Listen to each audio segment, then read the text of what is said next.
योगेंद्र यादव का लेख हमारे राजनीतिक विचारक कहाँ हैं, आधुनिक भारतीय राजनीतिक विचारधारा में आई गिरावट और इसके परिणाम स्वरूप भारतीय राजनीति की वर्तमान स्थिति का गहन विश्लेषण करता है। यादव इस बात पर चर्चा करते हैं कि स्वतंत्रता के 25 साल बाद भारतीय राजनीतिक विचारधारा में एक महत्वपूर्ण गिरावट आई, जो पहले के राजनीतिक विमर्श की बौद्धिकता और रचनात्मकता से बहुत दूर है।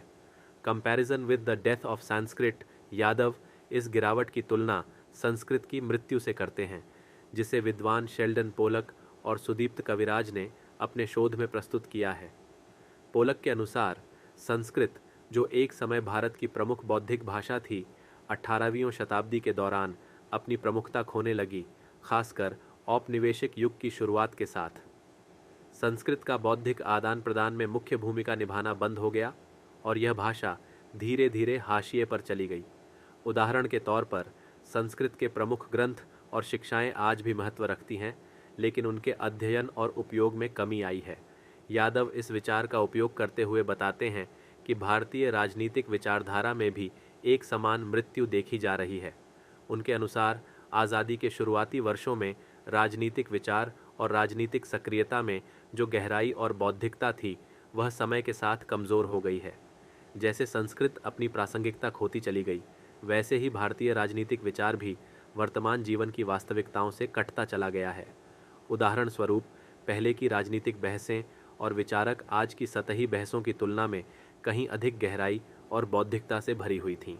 The golden age of Indian political thought लेख में स्वतंत्रता संग्राम और उसके बाद के प्रारंभिक दशकों को स्वर्ण युग के रूप में वर्णित किया गया है, जब भारत में राजनीतिक विचारों और बहसों की समृद्ध परंपरा थी।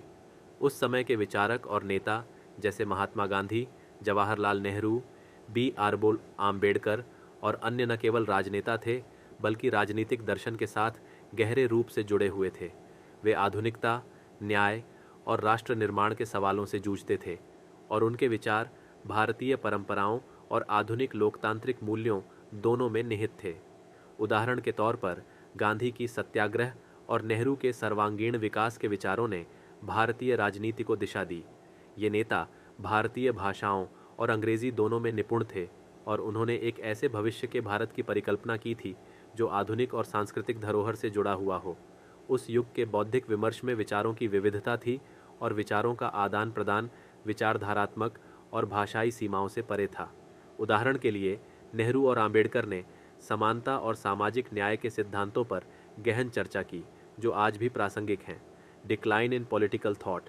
हालांकि यादव तर्क करते हैं कि 1970 के दशक के आसपास इस बौद्धिक परंपरा में गिरावट आनी शुरू हो गई।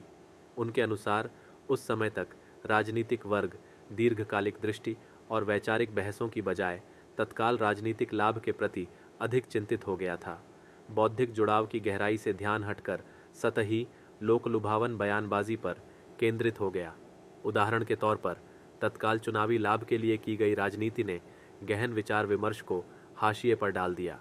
यादव बताते हैं कि यद्यपि अब भी कुछ राजनीतिक विचारक और कार्यकर्ता थे जो सार्थक विमर्श में लगे हुए थे, लेकिन उनकी संख्या कम हो गई और उनका प्रभाव भी घट गया।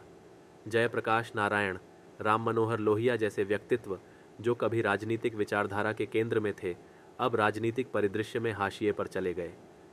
20वीं सदी के अंत तक यह गिरावट और भी स्पष्ट हो गई और राजनीतिक विमर्श पर चुनावी राजनीति और अल्पकालिक उद्देश्यों का प्रभुत्व हो गया। उदाहरण के लिए, बहस की जगह बेतुके वाद विवाद और नारेबाजी ने ले ली। इम्पैक्ट ऑफ द डिक्लाइन लेख इस बात पर जोर देता है कि राजनीतिक विचारधारा की इस गिरावट का भारतीय लोकतंत्र पर गंभीर असर पड़ा है।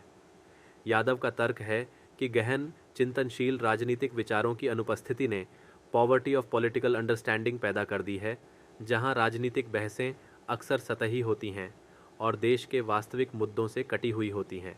इसका परिणाम एक ऐसी राजनीतिक संस्कृति में हुआ है जहां विचारधारा अक्सर नारों में सिमट जाती है और जटिल समस्याओं का समाधान सरल तरीकों से किया जाता है। इसके अलावा यादव का कहना है कि बौद्धिक जुड़ाव की कमी ने राजनीतिक नेतृत्व की गुणवत्ता में भी गिरावट लाई है। राजनीतिक विचारधारा की मजबूत नींव के बिना नेता अधिकतर ढोंगीपन और लोक लुभावनवाद का सहारा लेते हैं, बजाय इसके कि वे सोची समझी और सैद्धांतिक नेतृत्व प्रदान करें।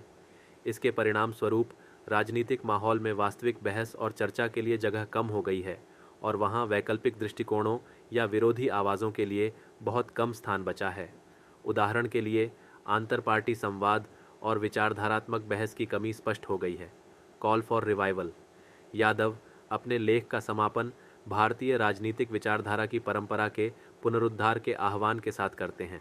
उनका तर्क है कि भारत के सामने खड़ी जटिल चुनौतियों से निपटने के लिए इस परंपरा को फिर से जीवित करने की सख्त ज़रूरत है। वे सुझाव देते हैं कि भारतीय लोकतंत्र का भविष्य इस बात पर निर्भर करता है कि हम एक गंभीर राजनीतिक जुड़ाव और बौद्धिक बहस की संस्कृति को पुनर्जीवित करने में सक्षम हैं या नहीं।